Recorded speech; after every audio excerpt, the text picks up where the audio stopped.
So MFL, if I had a pound for every time someone said to me, why study another foreign language, I would be really rich. But languages are important. As human beings, we need to connect with people, we need to talk to people, we need to show that we're open-minded in terms of cultures, and how else to do that other than by learning languages.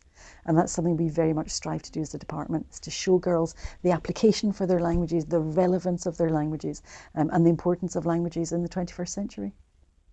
So with the A-level, we use the same exam board that we used at GCSE. So we know the requirements of the exam board very carefully and very well, and we know the style of exercises that they set. Broadly speaking, the topic areas are very similar. It's just that it's been cranked up to a different level. At A-level, the girls come in to year 12 and they'll do 2 topic areas plus a film.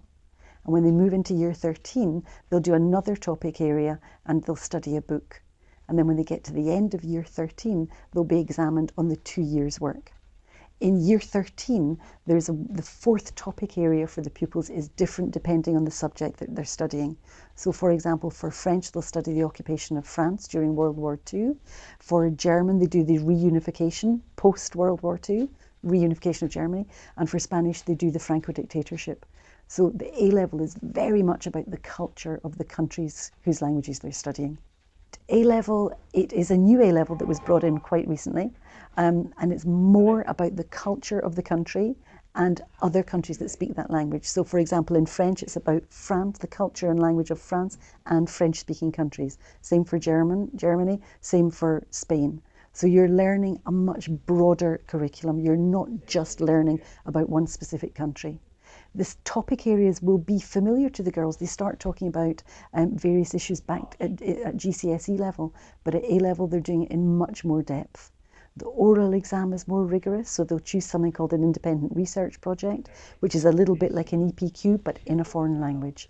And they will then present that topic to the examiner at the end of year 13, and they'll be examined by the oral examiner, so they'll have to present their findings, they'll have to talk about their sources, they'll have to defend their arguments, and they'll be challenged quite significantly. But in terms of an oral, it's very thorough and it's very rewarding for the girls when they get to that stage. Well, I think languages at Surbiton are very special for 2 main reasons. Number one is because when the girls come in year 7, they get a taster of all 4 languages, and then they will choose the ones that they want to carry on with. So it's entirely up to them, the ones that where they're performing well and the ones that they love studying. And the other thing, I think, is the MFL team. So the team is very diverse. We've got young teachers, we've got older teachers with experience of the outside world, of the business world.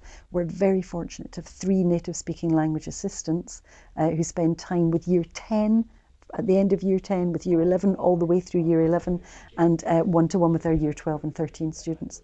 So there's a whole variety. The department is diverse. We've got different experience and different things to offer the girls.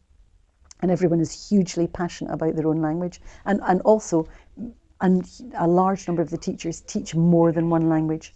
So they've got an insight into the languages of different countries. This year it's slightly difficult because of COVID, but in the past we've run a number of trips. Each department runs a number of trips.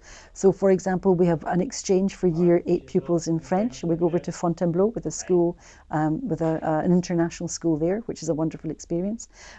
We have run trips also in French to Bordeaux, to a language school.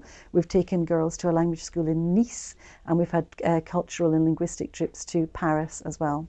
The German department does a trip to Berlin, and they also do a trip for year 11 to Rhineland, which is hugely popular. The Spanish department has had trips to Andalusia, to Granada, to Costa Rica. There's a huge variety of trips, and they change every year depending on what the teachers are able to offer. Personally, in terms of teaching, I love seeing the girls progress. So from year 7, when they come in and they've got no experience of a language at all, you just see them grow each year. And when you then get them to A-level, it's so rewarding to see them surviving in a language.